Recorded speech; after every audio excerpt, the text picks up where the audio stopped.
Hello class, this is Praveen Bhardwaj.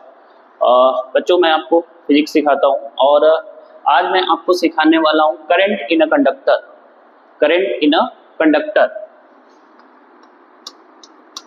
Current in a conductor. ठीक है बच्चों, इसमें हम दो केसेस की बात करेंगे। फर्स्ट केस, जब isolated conductor, isolated conductor. Isolated conductor का मतलब बच्चों कि अभी हम इसमें कोई भी एक्सटर्नल सोर्स, कोई भी एक्सटर्नल बैटरी को कनेक्ट नहीं करेंगे। ठीक है, उस समय इसके अंदर जो फ्री इलेक्ट्रॉन्स होते हैं, कंडक्टर के अंदर क्या होते हैं बच्चों? Free electrons. फ्री इलेक्ट्रॉनों का मोशन कैसा होता है? Random motion. सपोज करिए मैंने यहाँ पे एक क्रॉस सेक्शन लिया। ठीक है, इस क्रॉस सेक्शन से जितने इलेक्ट्रॉन इधर जा रहे होंगे उतने इलेक्ट्रॉन इधर आ रहे होंगे। ठीक है, कोई इलेक्ट्रॉन इधर जा रहा होगा, कोई इलेक्ट्रॉन का इधर मोशन होगा। अच्छा, सारे मोशन कैसे होते हैं बच्चों? सारे इलेक्ट्रॉन हमेशा रैंडम मोशन में। इलेक्ट्रॉनों का मोशन कैसा होता है? Random motion. ठीक है, और दो कोलिजन के बीच इलेक्ट्रॉन का पाथ कैसा होता है बच्चा? तो electron path between two collision, electron path between two collision is straight line. Straight line. ठीक है, स्ट्रेट लाइन पाथ पर ये इलेक्ट्रॉन मूव करते हैं जब इनके बीच में कोलिजन होता है, कोलिजन के पहले। ठीक है, तो इलेक्ट्रॉनों का पाथ बिल्कुल स्ट्रेट लाइन होता है। तो बच्चों यहाँ पे हम लोग बात करते हैं कि जो इलेक्ट्रॉन्स हैं, इलेक्ट्रॉनों की एनर्जी कितनी हो जाएगी? अगर मैं मान लो इलेक्ट्रॉनों का मास है m, इलेक्ट्रॉन का मास m और इसकी कोई वेलोसिटी v, ठीक है, या स्पीड v, तो कितना हो जाएगा? 1/2 mv स्क्वायर। ये इसकी काइनेटिक एनर्जी हो गई। और ये काइनेटिक एनर्जी कितने बराबर होती है? 3/2 kT। 3/2 kT। k is what? kb। मैं इसको kb लिख दूं, बोल्ट्जमैन कांस्टेंट। ठीक है, t क्या है? टेम्परेचर। जिस टेम्परेचर पे इस कंडक्टर को अभी हम लोग रखे हुए हैं, उस टेम्परेचर पे इलेक्ट्रॉनों की kinetic energy 1/2 mv square is equal to this. इसे बताने का क्या पर्पज है बच्चों? तो v से 2 से 2 कैंसिल कर दिए, यहाँ से v क्या हुआ? v is equal to 3 kT upon m, under root में होगा। ठीक है, जनरली इसे हम VRMS स्पीड बोलते हैं। ठीक है, तो ये जो VRMS स्पीड हो गई, ठीक है, ये लगभग कितना आती है? अगर हम इसका कैलकुलेशन करते हैं तो लगभग 10⁵ मीटर पर सेकेंड, है ना। तो बताने का मकसद क्या था कि जो इलेक्ट्रॉन होते हैं किसी टेम्परेचर T या रूम के टेम्परेचर पे, इसकी स्पीड कितनी होती है? 10⁵ मीटर पर सेकेंड। इसका मतलब क्या हुआ बच्चों कि यहाँ पे हम बिल्कुल वो बात समझ पा रहे हैं कि जो इलेक्ट्रॉन है, जब हमारा कंडक्टर आइसोलेटेड होता है, तो जो इसके अंदर इलेक्ट्रॉनों का रैंडम मोशन होगा, ठीक है, वो बिल्कुल गैसियस मॉलिक्यूल्स की तरह होता है। किसकी तरह होता है? बिल्कुल गैसियस मॉलिक्यूल्स की तरह। और इनकी स्पीड कितनी होती है? इनकी स्पीड होती है 10⁵ मीटर पर सेकेंड। ठीक है, और वो किस पाथ पे मूव कर रहे होते हैं? दो कोलिजन के बीच का पाथ जो होता है इलेक्ट्रॉनों का, वो बिल्कुल स्ट्रेट लाइन होता है। ठीक है बच्चों, तो इलेक्ट्रॉन जब आइसोलेटेड था, कंडक्टर कैसा था? जब आइसोलेटेड था तब की ये बात है। ठीक है, अब हम लोग इन कंडक्टर को किसी बैटरी से कनेक्ट कर देते हैं। ठीक है बच्चों, आइए तो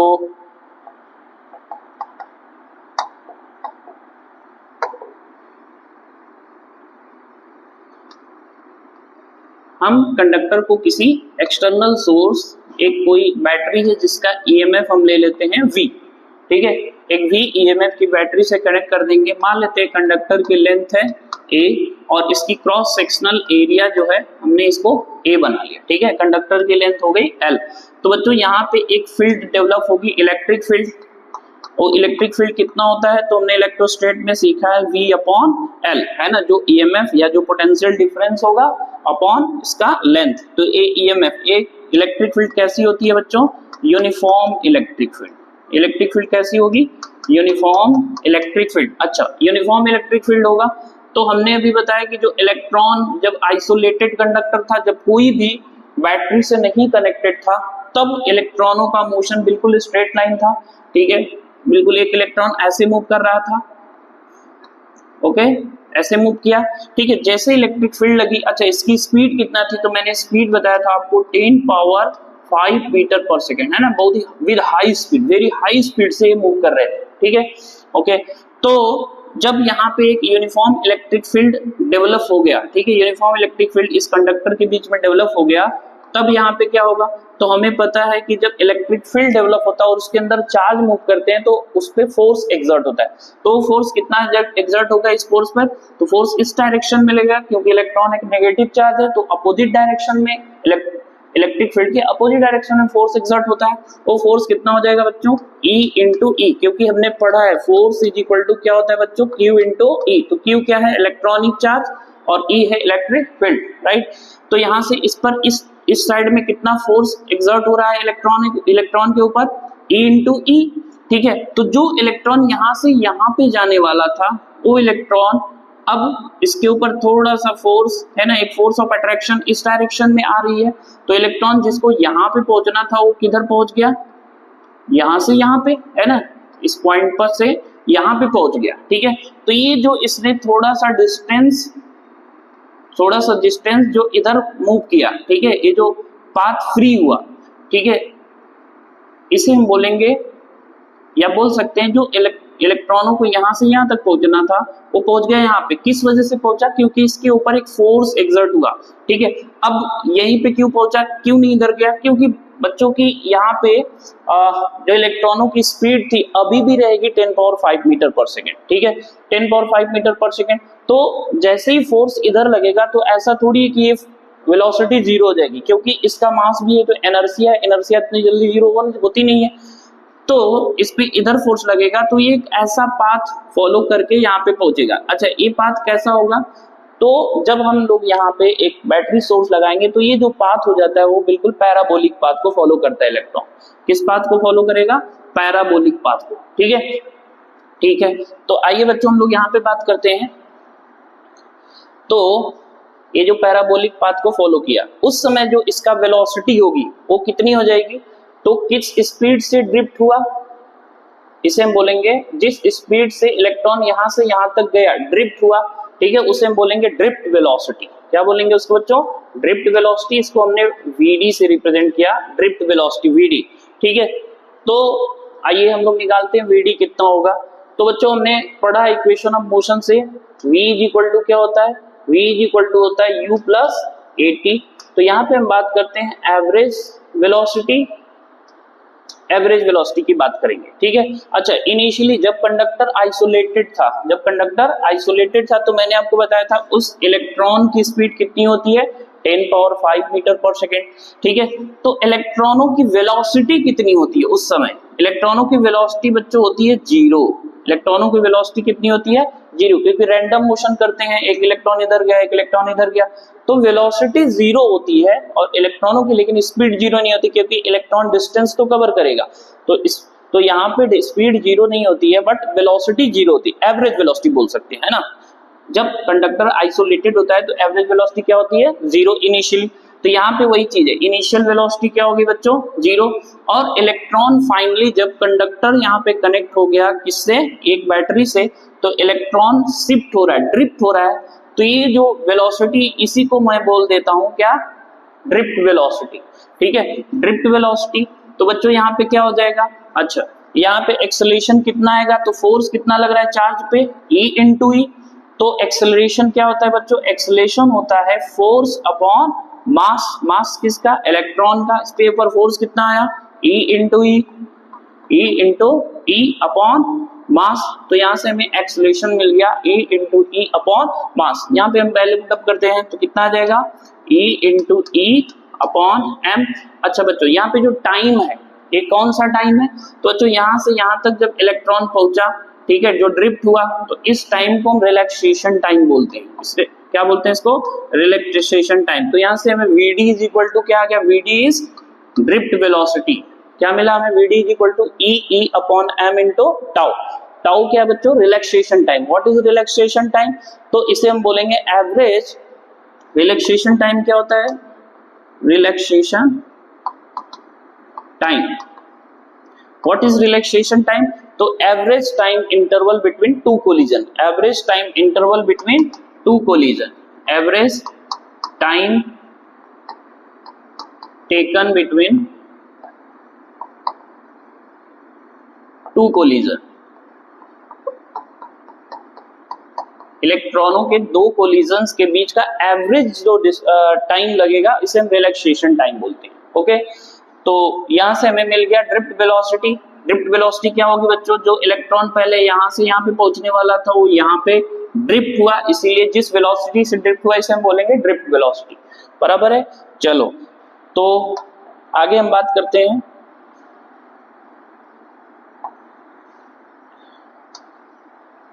ठीक है बच्चों, यहां से आपको मिल गया वीडी का फार्मूला। चलिए इसको मैं हटाता हूं, तो हमें क्या मिला फिर से मैं यहां पे लिख देता हूं। वीडी इज इक्वल टू, हाँ VD is equal to, VD is drift velocity क्या आया था? E, capital E upon M into tau. ठीक है, ये हमारा फर्स्ट इक्वेशन आ गया। अब बच्चों हम लोग निकालेंगे करंट और ड्रिफ्ट वेलोसिटी में रिलेशन, है ना? रिलेशन बिटवीन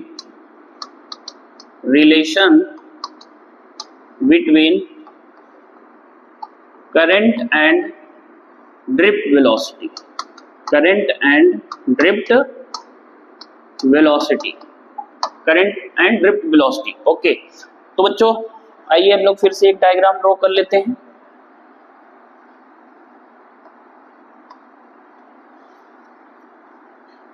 हाँ ओके,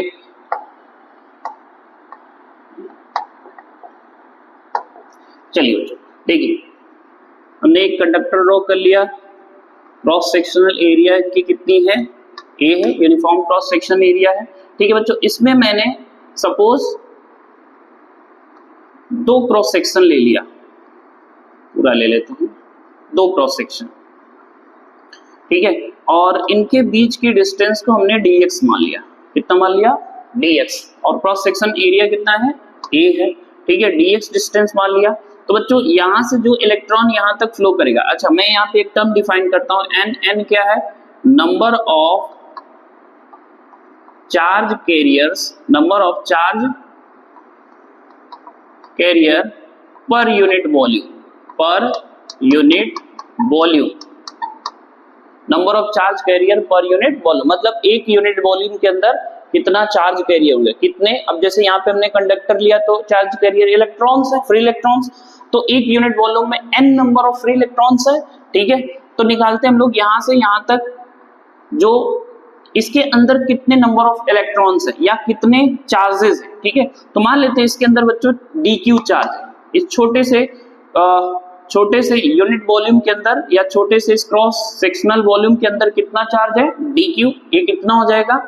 तो n इंटू n क्या है? नंबर ऑफ चार्ज कैरियर्स पर unit volume, number of electrons पर यूनिट वॉल्यूम। ठीक है, तो हमें यहाँ पे मिल गया इंटू इसकी वॉल्यूम। इसकी वॉल्यूम कितना हो जाएगा बच्चों? a इंटू dx, है ना? एरिया इंटू लेंथ, यही तो वॉल्यूम होता है, एरिया इंटू लेंथ। ठीक है, ये मिल गया हमारे पास क्या? Total number of charge. ठीक है, टोटल नंबर ऑफ चार्ज, और एक इलेक्ट्रॉन पे कितना चार्ज होता है? तो E होता है। ठीक है, तो ये क्या मिला हमें? dq is equal to this, या फिर इसे हम लिख सकते हैं dq is equal to NEA dx। ये क्या पता चल गया बच्चों हमें? तो ये इस वॉल्यूम के अंदर चार्ज है। ठीक है, तो करंट क्या से डिफाइन है बच्चों? करंट होती है dq अपॉन dt। करंट क्या होता है? Rate of flow of charge, rate of flow of charge. ठीक है, टाइम के साथ। तो यहाँ पे कितना हो जाएगा? NEA dx, है ना? ये dq की वैल्यू हो गई NE dx, और dt यहाँ पे हम लोग डिवाइड कर देते हैं। ठीक है, तो dx अपॉन dt क्या होगा बच्चों? dx अपॉन dt, तो अभी हमने बताया था कि जो इलेक्ट्रॉन जिस वेलोसिटी से ड्रिफ्ट होते हैं, जिस वेलोसिटी से ड्रिफ्ट होते हैं, वही तो होगा dx अपॉन dt। तो ये क्या है? Drift velocity. तो यहां से हमें क्या मिला बच्चों? Relation I is equal to NEA VD, NEA VD। ये किसका रिलेशन आ गया? करंट और ड्रिफ्ट वेलोसिटी के बीच का रिलेशन। ओके, तो इसे हम लोग सेकेंड इक्वेशन मान लेते हैं, ठीक है। तो ये आपके हमारे पास दो रिलेशन आ गया बच्चों, वीडी का ड्रिफ्ट वेलोसिटी का E electric field upon mass into relaxation time, ठीक है। चलिए अब हम लोग इस दो इक्वेशन को सॉल्व करते हैं और आगे के कुछ रिलेशंस और भी क्रिएट करते हैं, ठीक है। तो इतना समझ में आ गया। चलिए हमारे पास कितने फार्मूले आए, दो फार्मूले।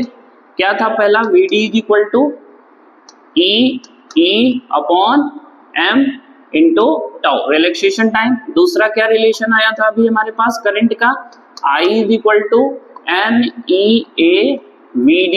NEA VD, N क्या है number of charge per unit volume, E क्या है इलेक्ट्रॉन का चार्ज, A क्या है cross sectional area of the conductor और VD क्या है drift velocity of the electron, ठीक है। तो यहां से बच्चों ड्रिफ्ट वेलोसिटी का फार्मूला एक और निकाल सकते हैं हम लोग, क्या, I अपॉन NEA, ठीक है। तो ये हमारा सेकेंड इक्वेशन था, ठीक है, यही वाला। चलिए इन दोनों को आपस में हम लोग इक्वेट करते हैं, देखते हैं क्या रिलेशन आता है। तो यहाँ से क्या मिलेगा बच्चों, E upon M into tau is equal to I upon NEA, I upon NEA, ठीक है। तो यहाँ से हम लोग E का फार्मूला देखते हैं। अच्छा बच्चों यहाँ पे एक बात और समझिए, जो हमने कंडक्टर यहाँ पे आपको ड्रॉ किया था, जो इसके बीच का पोटेंशियल कितना था V, और E इज इक्वल टू क्या फार्मूला हमारे पास था, V अपॉन L, इसकी लेंथ है L कंडक्टर का, ठीक है। हाँ E इज इक्वल टू कितना है V अपॉन L, ठीक है। चलिए यहाँ पे हम लोग E को सेपरेट करते हैं। E इज इक्वल टू कितना हो जाएगा, देखो बच्चों M का मल्टीप्लाई होगा, M का मल्टीप्लाई होगा और टाउ डिवाइड करेगा, E भी डिवाइड करेगा, तो क्या हो जाएगा I into M upon NEA, ये E नीचे आएगा तो E स्क्वायर बना देगा इसको, ठीक है। A और क्या बच गया बच्चों यहाँ पे टाउ, ठीक है, टाउ रिलैक्सेशन टाइम। अच्छा E को क्या लिख सकते हैं बच्चों, V by L, V upon L is equal to I into M upon NE square A into tau, okay. तो यहाँ से हम V को फिर से सेपरेट कर दें, बोलो बच्चों, तो V इज इक्वल टू क्या आ जाएगा, V is equal to I into M into L upon M into L upon NE square A tau, ठीक है। ये जो रिलेशन मिला बच्चों, अच्छा यहां से हम आपको इस I को ऐसे सेपरेट कर देते हैं,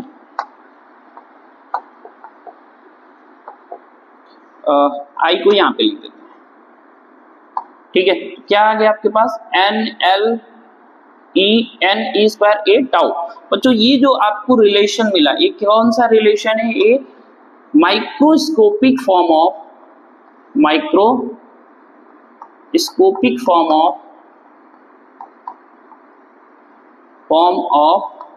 ओम्स लॉ है, microscopic form of Ohm's law है ना। जैसे हमने क्लास 9th में सीखा होगा, क्लास 10th में ओम्स लॉ क्या पढ़ा था हमने, V is directly proportional to current, है ना। तो वहां से हमने क्या सीखा था कि V इज इक्वल टू आता है I into R, V is equal to I into R। ये जो R था आपने इसको क्या बोला था, रेजिस्टेंस। तो देखो बच्चों क्या बिल्कुल वैसा ही कुछ रिलेशन है क्या, ठीक है। थोड़ा सा मैं यहाँ से कुछ स्पेस के लिए मैं क्लियर करता हूँ इसको, चलिए इसको क्लियर कर देते हैं।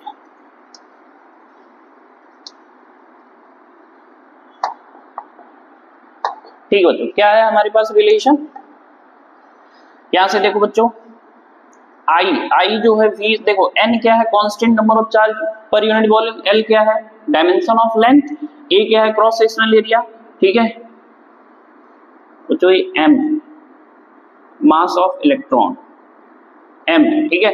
तो यहां से बच्चों आइए हम लोग सेपरेट करते हैं। V इज इक्वल टू क्या है ML upon NE square A into tau into I। तो देखिए ये जो है पूरा टर्म बिल्कुल कांस्टेंट है, इसी को बोलते हैं क्या बच्चों, रेजिस्टेंस। क्या बोलते हैं इसको, रेजिस्टेंस की वैल्यू कितनी आ गई, M upon NE square tau L upon A, L upon A, ठीक है। अच्छा ए रेजिस्टेंस, रेजिस्टेंस क्या होता है बच्चों, किसी भी कंडक्टर के अंदर जो करंट का क्या करे, करंट को रजिस्ट करे, करंट को फ्लो होने को रोके, ठीक है। अच्छा हमने एक चीज और पढ़ा है बच्चों, अच्छा ये देखिए, ये जो आपको सेपरेट दिख रहा है m upon n e square tau L upon A, L क्या था, L है बच्चों इस कंडक्टर का लेंथ और A क्या है कंडक्टर की क्रॉस सेक्शनल एरिया, मतलब इट L और A क्या है, एक डायमेंशन प्रॉपर्टी है, किसकी, कंडक्टर की डायमेंशनल प्रॉपर्टी है, ठीक है, A और L। तो ये m n e square tau क्या है, तो बच्चों ये उस चार्ज कैरियर का, उस इलेक्ट्रॉन की प्रॉपर्टी है ना, उस चार्ज कैरियर की प्रॉपर्टी है। देखो तो ये चार्ज कैरियर की प्रॉपर्टी है, तो इसे हम क्या बोलते हैं, इसको हम रो से रिप्रेजेंट कर देते हैं बच्चों। ये क्या आएगा, m upon n e square tau, m upon n e square tau, और इसे हम क्या बोलते हैं बच्चों, ये चार्ज की प्रॉपर्टी है, इसे हम बोलेंगे स्पेसिफिक रेजिस्टेंस। क्या बोलेंगे, स्पेसिफिक रेजिस्टेंस, ठीक है, स्पेसिफिक रेजिस्टेंस या यूनिट लेंथ का रेजिस्टेंस, ठीक है। और तो यहां से हमें मिल गया रेजिस्टेंस का फार्मूला, ठीक है बच्चों। तो ये रेजिस्टिविटी, इसे हम लोग रेजिस्टिविटी भी बोलते हैं, ओके, ठीक है बच्चों, ओके, थैंक यू।